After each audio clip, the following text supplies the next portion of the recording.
7:36, Nashville's Morning News on Super Talk 99.7 WTN. Want to welcome on into the program Heritage Foundation, Hans von Spakovsky. Hans, always great to have you on. And man, I got to tell you, so many things to talk about on voter fraud. Incredible stories coming out about voter rolls across America. Now, just so folks know, there's a lot of new listeners to the station, Hans.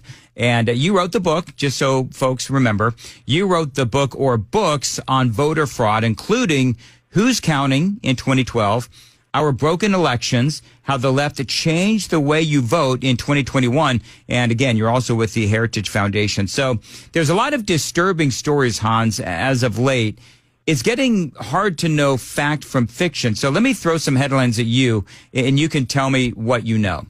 In Texas, Governor Greg Abbott has removed over 1 million people from the voter rolls. A lot of these folks had died. Some say that the names had actually voted after death, I'm sure for Democrats, but they were found on the rolls, and they say that 2,000 people there had actually cast votes of these names that were taken off the rolls and dead and so forth. It seems to me that's a pretty big controversy, and the Democrats will say that the governor is trying to, suppress the vote and so forth. But, what's your perspective on all this? Well, I actually have the list in front of me from Texas. And the people the voters that they took off the list were 6,500 aliens, 6,000 people with a felony conviction who aren't able to vote, 457,000 deceased people. Yep. So for anyone who's saying, oh, they're trying to prevent people from voting, well, yeah, they're trying to prevent aliens, felons, and dead people from voting. I mean, that's what this amounts to. They're trying to clean up their voter lists. And look, this isn't the only place we have issues like this. About 3 weeks ago, Dan, I don't know if you saw this, but Governor Youngkin of Virginia put out a press statement saying that as soon as he got into office 2 years ago, he told state election officials to start checking DMV records. And as a result, they took over 6,300 aliens off the rolls. Now, look, like in Texas, for example, people will say, oh, so what, 6,500 aliens, it's a huge state.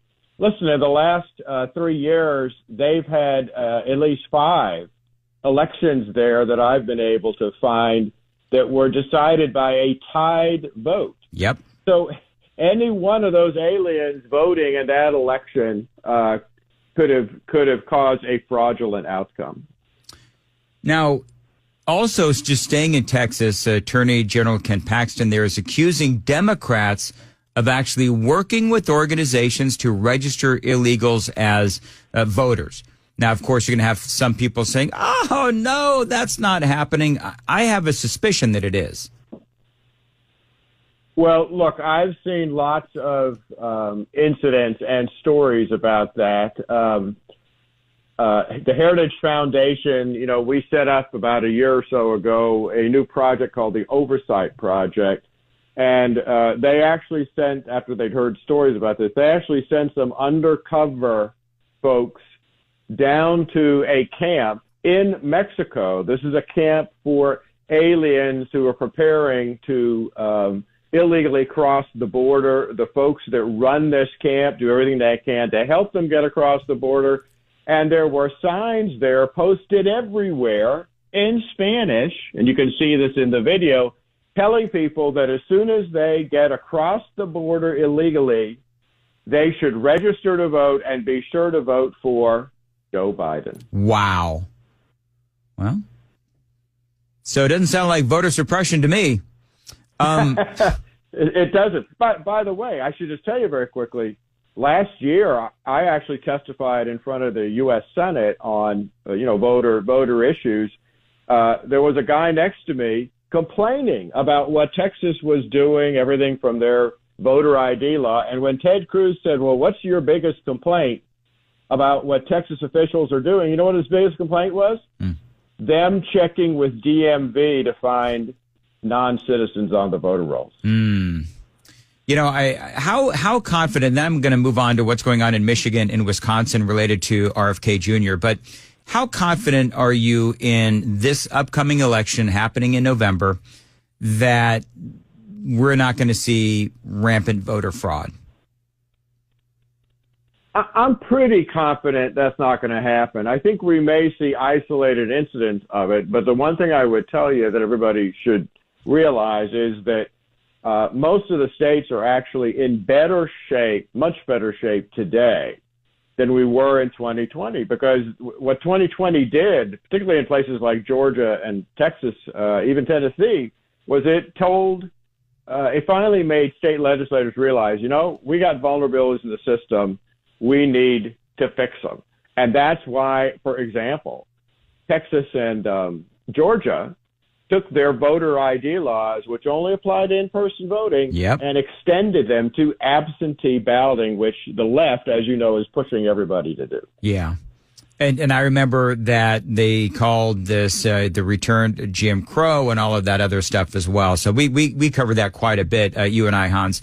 In Michigan and Wisconsin, two battleground states, RFK Jr., who has now joined Trump's team, apparently he's not going to be able to remove his name from the ballot. He's been saying that he would, as he has now joined forces with Donald Trump. And he said, I'm going to take my name off of the ballot in the important battleground states so that people will vote for Donald Trump. Now, in Michigan, in Wisconsin, they're actually not allowing him to do that. And what a lot of people are saying is yet another example of lawfare. How is this possible? Well, you need to understand that the Secretary of State of Michigan is one of the most partisan elected officials you can possibly imagine. This is the same woman who, for the last 3 years, has also been fighting a lawsuit that has been trying to get her to take 26,000 dead people off the rolls, and she refuses to do it. So that tells you what you need to know about her. The RFK is going to have to go to court to force the Michigan Secretary of State and in Wisconsin, the state election board, to do that, because unfortunately, the election officials there in both states, they're permeated with partisanship. Yeah. 7:45, Nashville's Morning News on Super Talk 99.7. Hans von Spakovsky is joining us from the Heritage Foundation, talking about what to expect voter rolls in the next election in November and what is going to happen with RFK on these ballots in Michigan and also in Wisconsin. Hans, let me ask you this. Staying in Michigan, I'm not sure if you heard about this. The RNC under Laura Trump is suing Detroit, alleging that they have not hired enough Republican poll workers. Apparently, if you look at the numbers, they hired 310 Republican election inspectors and 2,337 Democrats for the primary election on August 6th. Now, this means, according to Fox News, that of the 335 precincts, 300 failed to comply with the equal number as nearly as possible for election workers from each major party. And 202 precincts didn't even have a Republican election inspector present, according to this lawsuit. Again, I feel like I have to ask the question, how did they get away with this? With it, unless somebody sues them to force them to comply with the law. That law, by the way, saying that election officials are supposed to have equal representation in the poll workers, certainly the poll managers and deputy managers in every polling place. That's the same law in almost every single state.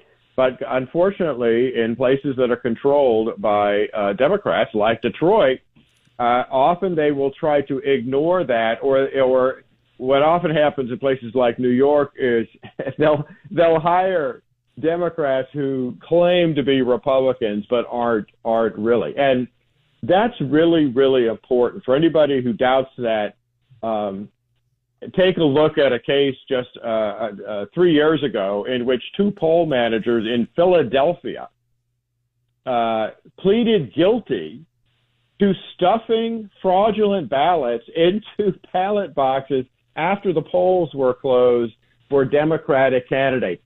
That's why you've got to have bipartisan election officials in every polling place. You know, the Democrats always say, in the media will always say, there's no, I'm going to air quote this, there's no evidence of widespread voter fraud. But to steal an election, you only have to flip a couple of very important counties in a couple of very important states. And so I feel like there's some mincing of words here. Are you satisfied? There's a lot of people within the Republican Party, I'm just curious, who were very skeptical of Laura Trump when she was put into the position that she's in with the RNC because they thought it was nepotism and all this kind of stuff. Are you satisfied with how she's done so far in trying to protect the election of 2024? What I will tell you is I've been in Washington now for 20 years. I've watched the RNC handle elections for 20 years, and they finally are putting the effort into election integrity in this election that they should have put in years ago and neglected to do. In past elections, they spent all their time raising money and finding candidates, to run for office, which is important. Yeah. But they weren't in the trenches. They weren't in the courts. They weren't litigating the way the DNC has been over issues like this, and they finally are. So, no, they're doing a good job.